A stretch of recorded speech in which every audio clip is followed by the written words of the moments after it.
this episode of ArtsAbly in Conversation. My name is Diane Collin.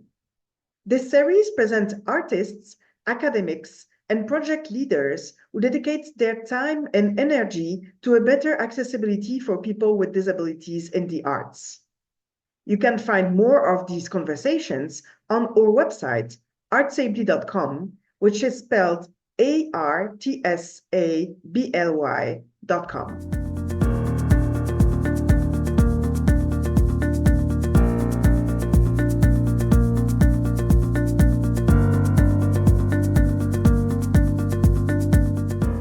Today, ArtsAbly is in conversation with Elizabeth McLain, an assistant professor of musicology and director of disability studies at Virginia Tech.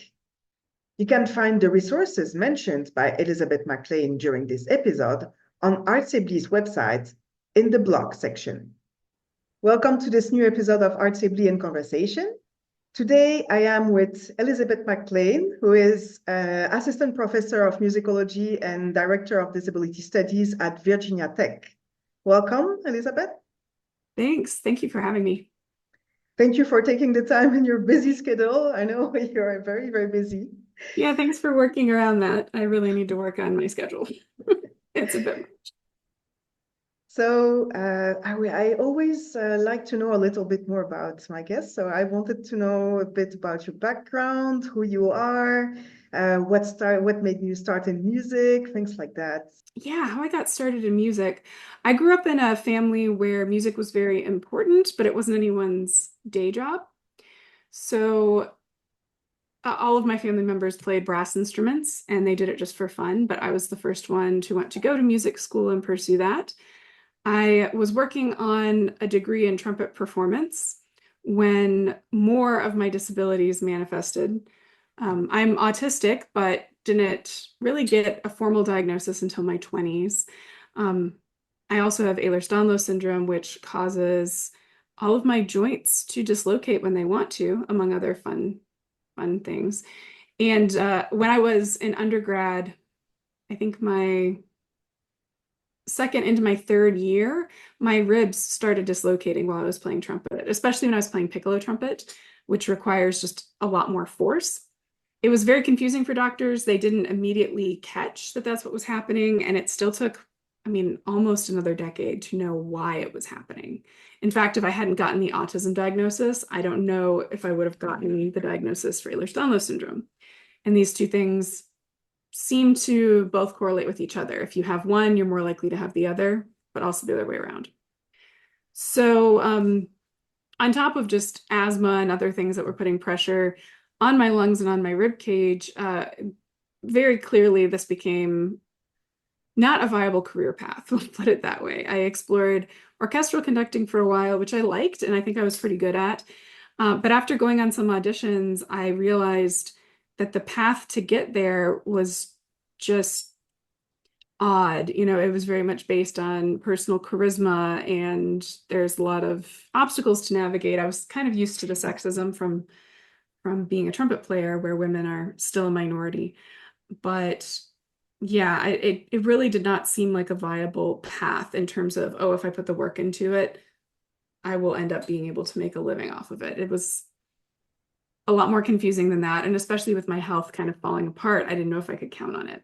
So I met a professor, his name is Michael Saffel, at Virginia Tech, where I did my undergrad. And he just needed a research assistant to work on a book about Liszt and some letters between Liszt and Degas.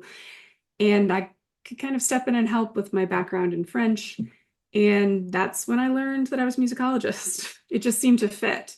A lot of the skills that I had, whether it was learning different languages or, I had been also working on a bachelor's in history the whole way along or things like that.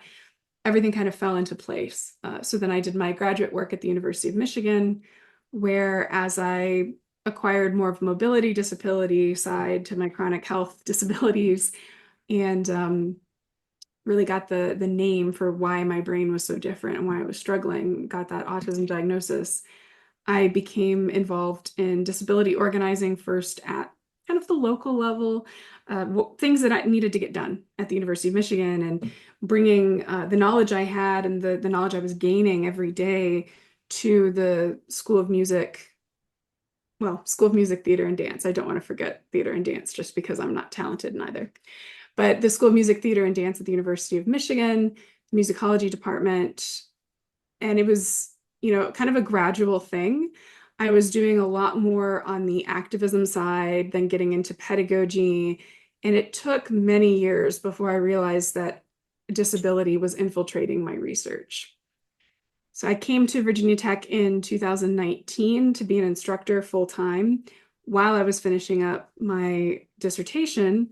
And that timing will probably ring a lot of bells for folks because then the pandemic hit and everything became a lot trickier. But I finished up and defended my dissertation and graduated in August of 2022.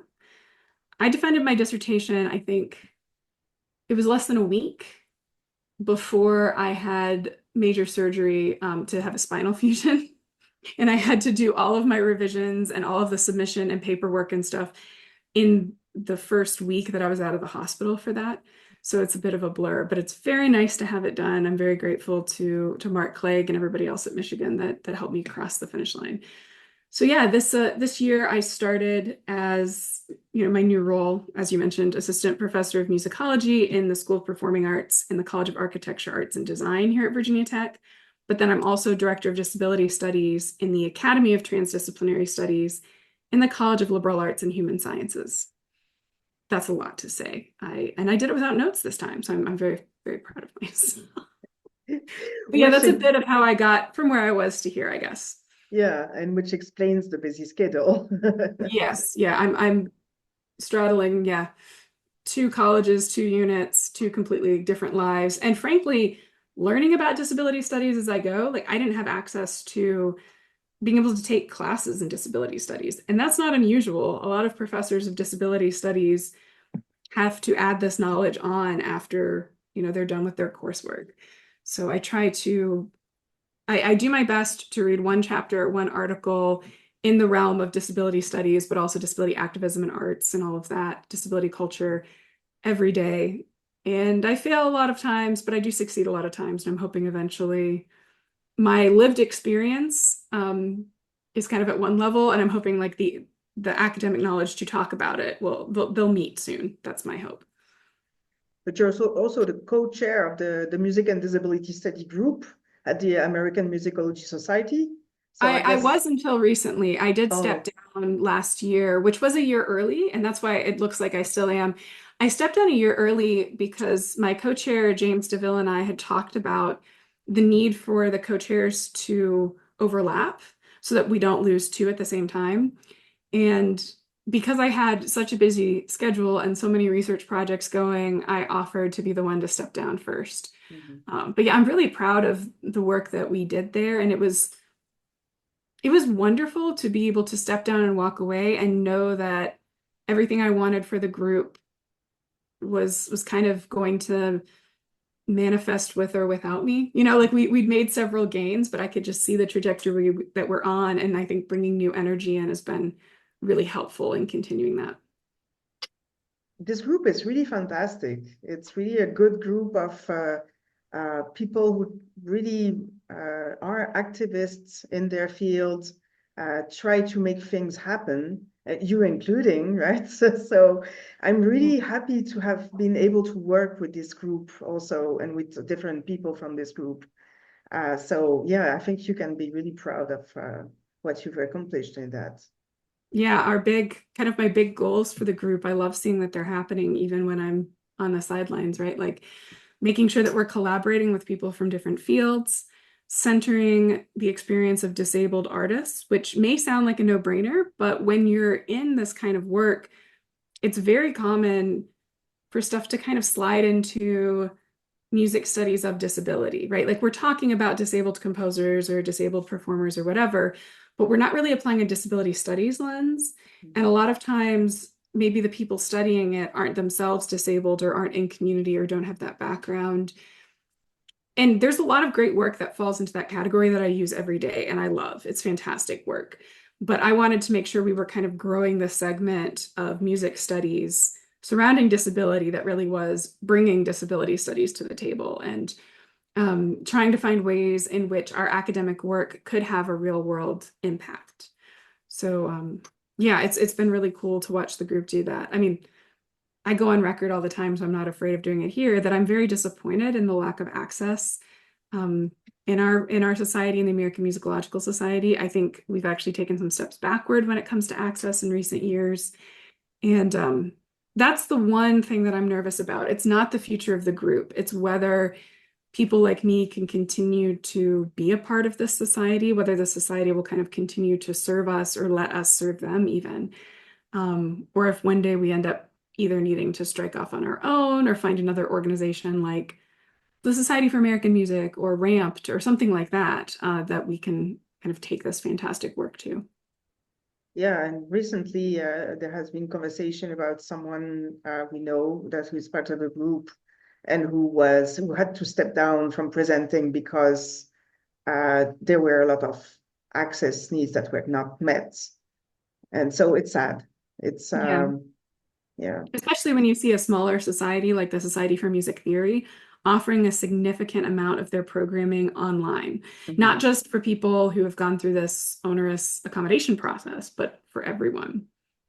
Um, I mean, I love the curb cut effect, and it's an example of that, right? Where disabled people needed to be able to access the society remotely for presenting and for attending. But doing that also benefited parents of young children who couldn't travel, people who are in employment situations where they're not getting any funding for traveling or they can't get their teaching covered. It ends up helping a wide range of people, including people who are part of our society but can no longer travel to the US with visa restrictions or all sorts of things like that. Um, and the fact that a smaller society like SMT has been able to accomplish it, I feel like that should be an example for AMS. Although when it comes to curb cuts, this is completely off topic, but I'm having a lot of frustrating feelings. This, when we're taping this is a week after the US election. And I was thinking about the fact that when we talk about disability and access, this idea of curb cuts as a metaphor, the fact that when you give disabled people access, many people benefit from it. Yes. Um, Coming from, when we've had to retrofit sidewalks to have that little cut in the curb so you can go up there in a wheelchair, well, that's also going to help people pushing around grocery carts or strollers or just all sorts of folks. And the thing that makes me furious about curb cuts is when disabled people fight for them alone. And then they benefit everyone. And then disabled people have to fight to keep them because we're always in danger of losing our access. It's Anita Cameron who reminds everyone you have to fight for your rights and then fight to keep them. You can't let off the pressure. But then on top of that, there are times when, it feels like in the United States, we're gearing up for a lot more fights. We're gearing up to try to keep Medicaid. We're gearing up to try to keep access to our health care, a lot of things that have been threatened. And it's been infuriating to see people I know who benefited from the work disabled activists did, from disability legislation. I mean, everything from caps on insulin to the Americans with Disabilities Act to infrastructure changes like curb cuts. And not only are they not in the fight with us, but they try to tell us everything's going to be okay because they've never had to fight for this thing that they take for granted. So I don't know. When I think about curb cuts, I think about the fact that that should produce more solidarity with disabled people. And instead, too often it's interpreted as, okay, we can give you this cookie because it will also benefit other people. I don't know if that makes sense. Yeah, it makes Uh, sense. yeah, I've been perseverating on it a little bit. But in a way, so we are both part of an organization called ROMPT that you mentioned briefly. Mhm. And ROMPT is doing that work inside the music community. And I wanted to know a little bit about your arrival to ROMPT and your work with people in ROMPT. Yeah, I came into Ramped. I was not in the founding cohort, but I think fairly quickly, like definitely within the first year. And it was Galen Lee, who's one of the co-founders of Ramped, as you know, who really encouraged me to join.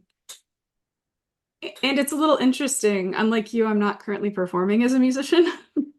So at first I thought, well, this isn't quite for me. Like I'm happy to support it, but it's really only for artists, you know.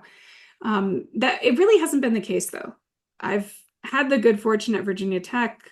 My colleague Ashley Shue and I, and some other folks here and at the University of North Carolina, Charlotte, received a grant from the Mellon Foundation for what we're calling a Disability Community Technology Center that's really trying to bring disability culture and arts and folks that talk about disability justice to Appalachia.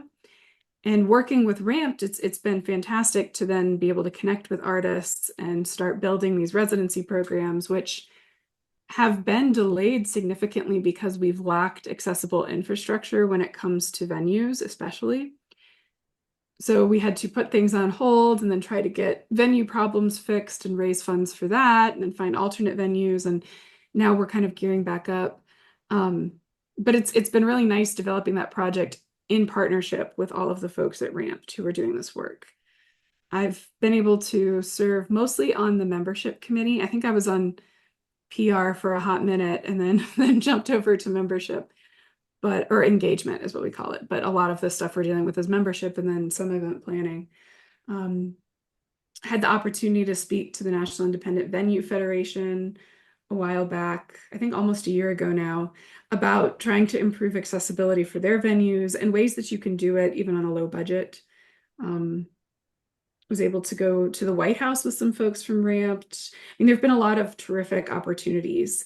So much of it is just community building. And I'm hoping that in the coming years, we can build up even more on the side of people who are kind of, you know, behind the line, academics, industry professionals, because I think right now there's a lot of burden on artists to run everything. And that can be really tricky because they have tour schedules and they have their lives are just a little less predictable than those of us who are fortunate to have more or less a 9 to 5. So I'd like to get a lot more of us represented there. Yes, and there is a new musicologist also right now who is also a performer, but it's nice to see that Yeah, we are more and absolutely. more to consider, okay, let's join that and try to work on the connections and the community. Yeah. Absolutely. Because I think a lot of folks end up feeling like they're alone. We're also pushed to speak on things as experts that we're not 100% experts in. This is something I've only been thinking about a lot in the past year. How often disabled folks go from like diagnosis or realizing they're disabled or identifying as disabled to having to speak for the community and being treated as an expert on accessibility. And then all of the education you might lack while you're trying to do that. And that, like it just kind of, you know, now I'm thinking about the fact that there are a ton of us, right? Like we can specialize. We can share opportunities around. We don't have to carry that alone because that pressure to be like the ambassador for disabled musicians or disability in the arts, or to say that, yes, I can solve all of your accessibility in the arts. I mean, that's how questions, that's how we get burnout. Mhm. Whereas Ramped is increasingly, I think, and I hope, helping us see that no one of us has to be an expert on everything. We can work together, we can move together, we can build the world that we want to see together, which Yes, is and fantastic. recently Lachi has organized a meeting to explain to pro members what is the social model of disability. What is a possibility of talking about people with disabilities? What are things that we hear in our society all the time and that bother us, but why? And it was a 1 hour conversation. She presented things and then she launched the conversation, and it was very nice to have that because that's one, it's important, and two, some people who just joined the community and say, okay, so I'm now part of the big family of musicians or performers with disabilities. Now what? Exactly. Like just being disabled or being autistic doesn't mean that you know anything. I mean, I've been autistic my whole life, it took me a long time to really understand that. But even after getting a diagnosis, it's like, okay, go on your way. And of course, the person who diagnosed me, it was a horrible process. Um, he just told me to go on the Autism Speaks website. That was the only resource he gave me. That was the only follow-up. And I was moving to France for a research year. To compound it further, I also ended up with an emergency surgery in Roanoke, Virginia, when I was visiting my brother. It was a nightmare time. But I'm just kind of in France by myself, trying to do my archival work and function in a different language.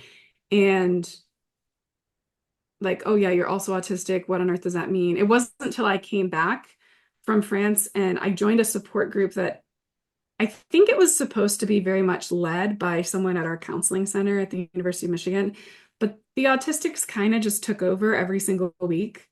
Like she was so sweet. She's wonderful. She'd come in and she'd have a plan and an agenda and she'd distribute poker chips that had a specific meaning. So we had some nonverbal communication. And then we would just do whatever we wanted to do every week. And she let us, like she did let us guide it. So it kind of turned more into like, she has a plan if we don't have one. And then we just kind of took off. But anyway, that's where I met a friend of mine named Luke Kudrashov, who's now at the University of Minnesota as an accessibility specialist. And Luke really brought me in and, helped me understand how to survive as an autistic adult and what I was experiencing and connect me with community, right? And I think when people are trying to learn more about disability, if you're on social media or you're looking at going to a presentation, there's some questions you kind of have to ask yourself. All disabled people can speak about their own experience. That is true. But the minute we go beyond our own experience, you do have to kind of wonder what our credentials are. And it's not just professional training. I mean, I could get a psychology degree, but that doesn't actually mean that I know much about mental health related disabilities. The thing that I'm really interested in is who is in community with other people.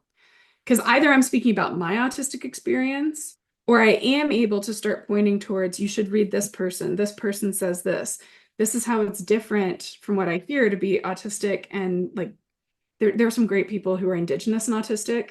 I learned so much from them on social media.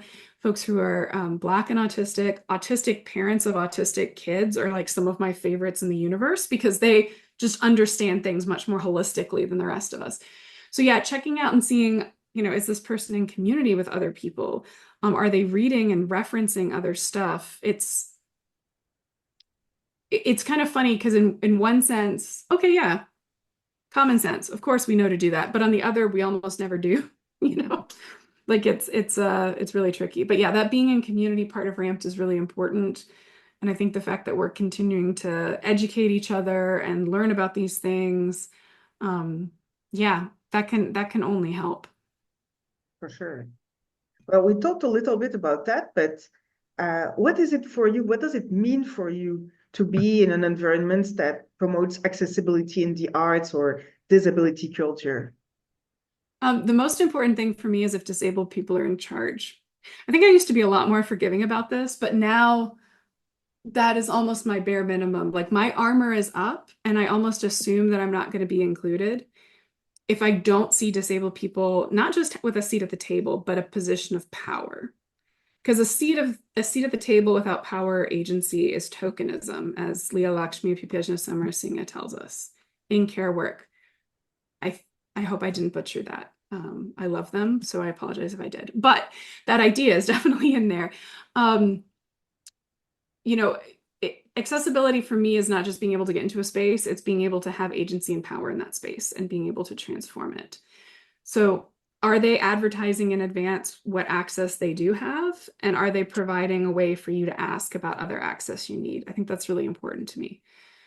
Disability culture is something that, like I have a class called Disability Culture in the Arts that I teach every year. It's very, very important to me. And when I say disability culture, it's important to know it's not a monolith.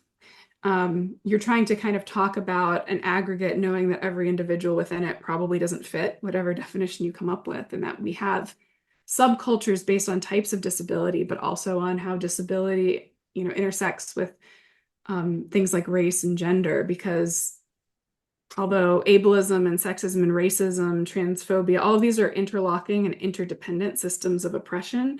They all reinforce each other. They all shape your experiences, right? Like the way I experience ableism as a white autistic woman is going to be different than like a Black trans autistic woman, for example.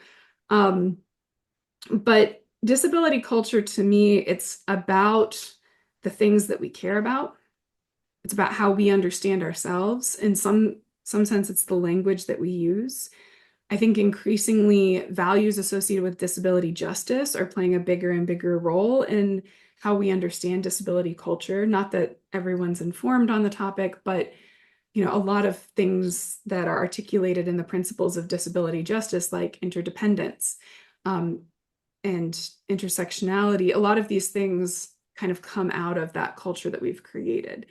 It tends to be a culture that prioritizes care and that understands the value of everyone, no matter what they can and can't contribute. It's still a culture that's problematic and exclusionary because it exists in the framework of other cultures. But I think it's often at its best, it's a space of trust where you don't feel any shame for having needs and where people will help you get those needs met. I think a lot about fictional characters when I teach my students, in part because I don't want to call out real living human beings if I don't have to. I'm going to have to update my references though, because they're already getting too old. But I think about in Parks and Rec, the character of Ron Swanson, who was like, cutting down a tree and making a canoe and paddling it himself. He still spent this like tiny amount of money, like less than $50 a year, buying clothes because he couldn't make clothes. He was still driving on roads other people had paved, even if he did sometimes step in and fix the potholes for folks. Like we all have needs, and it's fairly arbitrary which ones are acceptable and unacceptable in a social level, right? Which ones get met and which ones don't. I think about the number of life skills that a lot of my friends with intellectual disabilities have, and skills that oftentimes my non-disabled friends, especially my friends who are men, might not have. Like we expect people with intellectual disabilities to be able to cook and clean and take care of their own homes, but grown non-disabled men, that for some reason there's not the same expectation all the time, right? So yeah, I think disability culture is also about exposing that and about challenging that. Yeah. Yes. And so you mentioned you had you're teaching a class about disability culture, but you're also doing other projects. Can you talk about some of your projects, or at least one that counts right now that you're doing? Yeah, I'll mention one briefly and then a lot more detail about another. So we're kind of in the middle of putting together an alt text music notation working group. This is going to be really focused on like European American Western art music style notation at first, just because that's the source material and the team that I've been able to put together. I had to pause everything while I bring my graduate student worker up to speed, like getting accessibility certifications to help us make sure all the PDFs are accessible. But we're trying to devise a way to help blind folks access music notation apart from just Braille or just transcribing Braille, because there's some limitations with the current most popular systems of Braille music notation. So that's one thing that if you're interested in and you have time and energy to put into it, would love to hear from you. Can email me directly. I'm easy to find. One of my projects, though, that's quite different and has surprised me because it was basically a footnote in a grant application and now is causing me to write a lot of other grant applications, is called Open the Gates Gaming.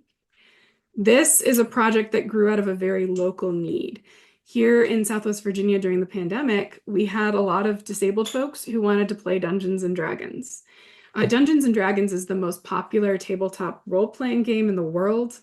It's not even close. It's a little embarrassing how much of the market share they have.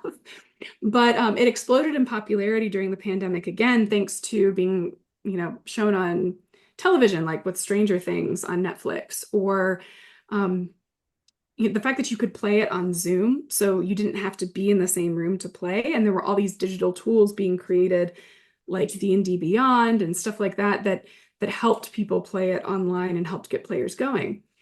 But it's also a system that has a huge cognitive load. It's unfortunately a subculture that historically has been quite exclusive. I know as a woman, I didn't get into this hobby for a long time because if I had to go to a gaming store and play with strange men, I was often just subjected to a lot of sexism or shady behavior, and I wasn't included. I think people of color have experienced much worse here.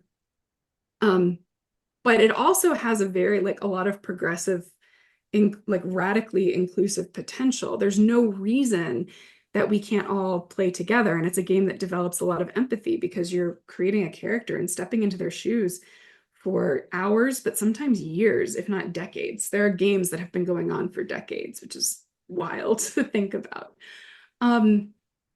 So the local disability community wanted to play, and they didn't just want us to create a separate set of rules so they could play by themselves, or to play different games, because there are other games like D&D that are much more cognitively accessible.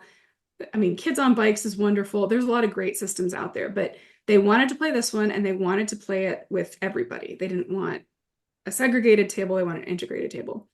So we started developing cognitive access tools to help bridge that gap, initially with a decision guide, because after you sit around a table and after the world is explained to you, the person running the game will look at you and say, well, what do you want to do? And you can do anything. You can say that you want to jump off of a cliff. You can say that you want to open a pottery studio. You can try to seduce a goblin. Like anything you can try to do in this game. But that by itself can actually become an obstacle. So our decision guide was just prompting players, like, here are questions you can ask or things you can think about to kind of help focus them in.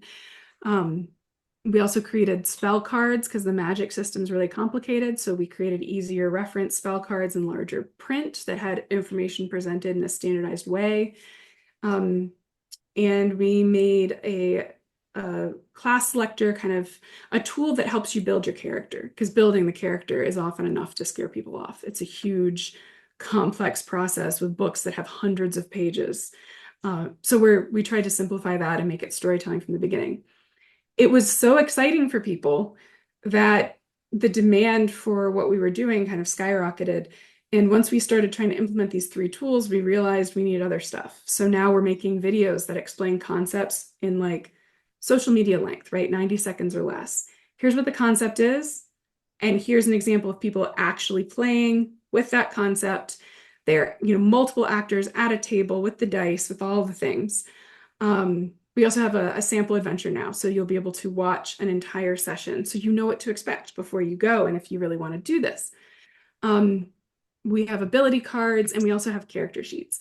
So our group eventually kind of coalesced a couple of years ago around this name, Open the Gates Gaming, because there's another side of it that is creating more inclusive stories. So it's not just like this fantasy realm built around what European cishet able-bodied white men would want.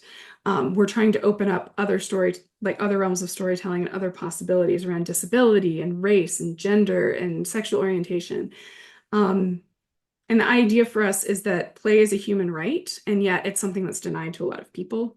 We believe that everyone is a storyteller, but not everyone is having the chance to tell their stories, that systems need to be flexible to be accessible. So we're kind of pulling that all together to then create these open access tools.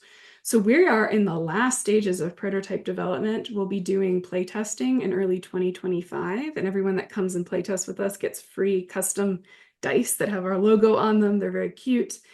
But this will all be open access. We have a website, openthegatesgaming.org. If you mess up and say openthegatesgaming.com, it will redirect you. So just minimal pressure there. And we're on social media, although we're just kind of slowly building those channels. So we'll be releasing stuff as it's ready. Currently, it's all 2014 rules because that's the set we can work with, where the free rules are, published and on a Creative Commons license, and we won't upset anybody at Hasbro or Wizards of the Coast. But it's been a really, really cool project because I've been able to see that cognitive accessibility crosses so many barriers. I mean, one of our most popular demographics now, it's parents, people who don't get a lot of time off and a way to just be separate from the kids and do something fun. So they don't want to spend, the whole night just learning some rules, right? They want to get in and play. But we're also seeing a rise in the need for this, even from experienced players after COVID, because long COVID's often has a lot of neurological manifestations.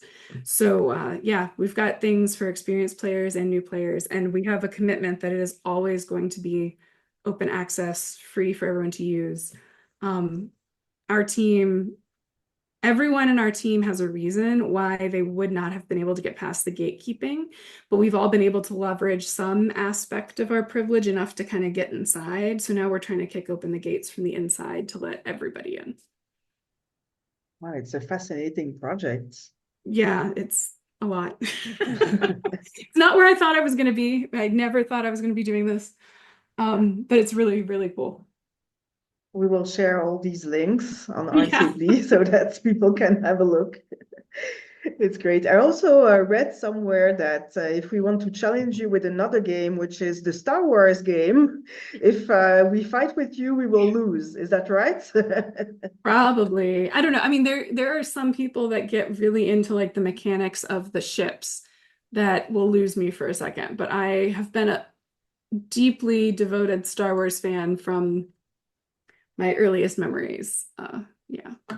So yeah, no, I love Star Wars. In fact, the very first tabletop role-playing game I played was a Star Wars one. It was the Fantasy Flight Edge of the Empire. Um, yeah, Star Wars is the best. And I'm one of those I love The Last Jedi. The Last Jedi, this is gonna get you hate, but that's engagement, right? The Last Jedi is one of the best Star Wars movies ever made, and I think people are gonna get there. You got to remember, people hated Empire Strikes Back when it came out, and now it's universally held up as one of, if not the best. I think The Last Jedi is the same way. People were disappointed because they had ideas of what it should be, and it wasn't those things. But yeah, no, I love Star Wars, and this age of Star Wars storytelling we're getting in, that's far more inclusive, far more people's stories. It's not just Joseph Campbell's monomyth anymore. Yeah, it's a really exciting time. Unfortunately, we Well, can learn a lot from the Andor show. That's all I'm going to say a week after the election. sorry, I didn't get that. Oh, the Andor show it's from like the early days of the rebellion. And yeah, it's got some of the best acting, writing, directing. Like, even if you don't know anything about Star Wars, it's on Disney Plus, but Andor is a good one to watch. It's intense though. It's the most intense of any of them. It's the only one I don't have my nieces and nephews watch right now. But somebody behind the scenes did their work on what resistance movements are like. As somebody who wrote a dissertation set in 1930s France and was following some people's stories into the 40s, like, yeah, it's intense. Well, I have a last question for you. Mhm. And apart from George Lucas, who were the people who really motivated you to work in your field right now? And if you had some people to think of who really counted in your career, who would it be and why? Yeah, I think there's a lot of folks that I could name here. So the big caveat is this is what's popping in my head in this moment. And if I don't mention you, it's yeah, it's just because my brain is not great on the spot sometimes. Um, I think about the fact that like I would not have the job I have or be doing what I'm doing if it wasn't for Andrew Dell'Antonio. I know he's been on your show before. He tends to undersell the role that he has in our community because it's one that's a little hard to put on CVs. But when I first started needing to use a cane all the time, I've got my cane today. Normally I've got a rollator or crutches. Whatever my body wants to do that day. But when I first needed to use a cane and I realized that I couldn't hide my disabilities anymore, I experienced a lot of ableism in graduate school. I'm still processing that. There are news articles about some of my professors in graduate school. I'll leave it there. But I experienced a lot. And when I realized I couldn't hide it anymore, then the question came up of like, what do you want to say? And as an autistic person, I have a hard time lying or even telling half truths. Like, it's all or nothing with me usually. But I also didn't know what the implications would be. And I reached out to Andrew Dell'Antonio because I noticed that he was also friends with Amy Sequenza, who's an incredibly important non-speaking autistic person. Amy's work is so, so important. I cannot emphasize that enough. But I thought that was odd. I'm like, there's a musicologist here. What is going on? So I reached out to Andrew and he met up with me. I think it was AMS in Rochester. I was on medical leave, but I was with family in upstate New York. So I went. And not only did he introduce me to like a network of neurodivergent academics, so not just autistics, but also people with ADHD, other things, many of whom are not out publicly or they're out about other identities, so they can't take the hit for being out about everything, right? Me being out as an autistic person is rough. I don't want people to ever come out because they think that they should. You don't owe anyone anything. Like your safety and well-being is the most important. I can be out because I'm a white cishet woman. That's why I can be out. I had some privilege to, leverage. But anyway, Andrew introduced me to a lot of people who told me the truth. I learned the good, the bad, the ugly. I was pretty prepared, I will say, when I made the decision to be open about this and to do this work. Because to me, it's also really important that if you're doing disability work, you don't need to share everything about yourself, but you do need to share your relationship to the community, because that's an important way for us to understand and evaluate what you're saying. Like, it's just a really important piece of the puzzle. So yeah, Andrew helped me think through all of those things for a very long period of time.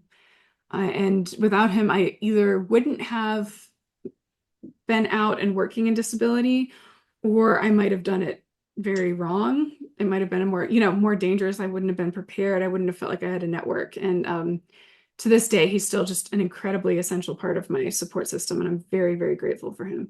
And his work also helped me understand what I wanted to do with pedagogy in the classroom. He's been very encouraging of a lot of my adventures. I did make him play D&D at least once.